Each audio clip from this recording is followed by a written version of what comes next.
40 years ago yesterday, Richard Nixon became the first and only president of the United States to resign from office. He had announced his decision the previous night in a televised speech from the Oval Office. I shall resign the presidency effective at noon tomorrow.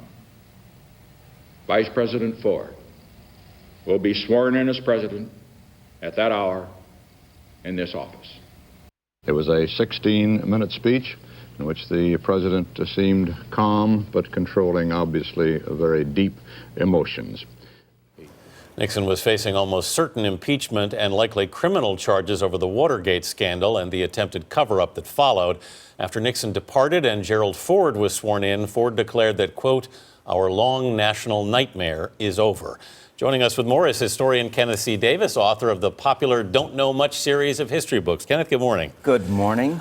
Nixon resigned basically because his own party told him he had to get out, right? Yes, Barry Goldwater and two other Republican members of Congress came to Nixon and said, "You're going to be impeached and most likely convicted if you don't resign." And he went to his family. His family urged him to continue to fight, but he decided, even though he said in that famous speech, "I have never been a quitter," he decided to quit and, of course, made history, the first president to resign. Gerald Ford came in, the first president who had never been elected, because he had been appointed vice president after Nixon's vice president, Spiro Agnew, had also resigned. So it was an extraordinary period in American history. Take us back. What was the ripple effect of all this? The ripple effect, I think we still feel it because it changed how Americans saw the White House.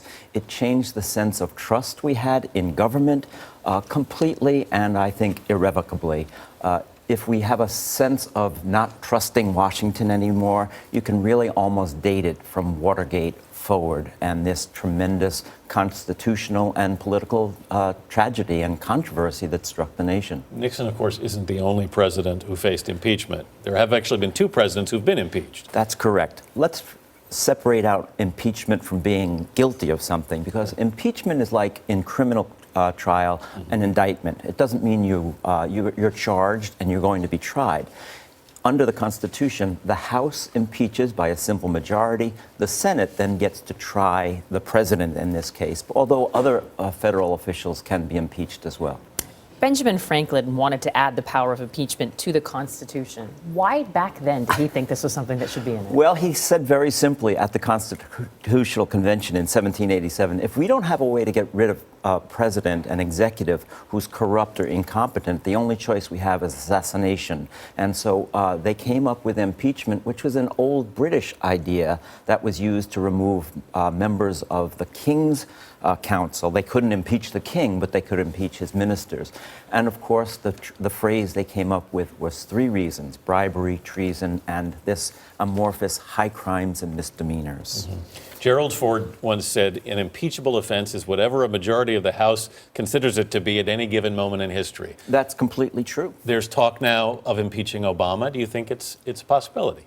Well, it's certainly a possibility. A simple majority in the House could do it. It's extremely unlikely. Both of the impeachments in our history of Andrew Johnson, Lincoln's successor, and Bill Clinton were very politically motivated, both, of course, acquitted in their Senate trials. But this is always a possibility under the constitutional system where the House of Representatives can, by a simple majority, impeach a president. Kenneth C. Davis, always a pleasure. Thank you so much. It's interesting stuff.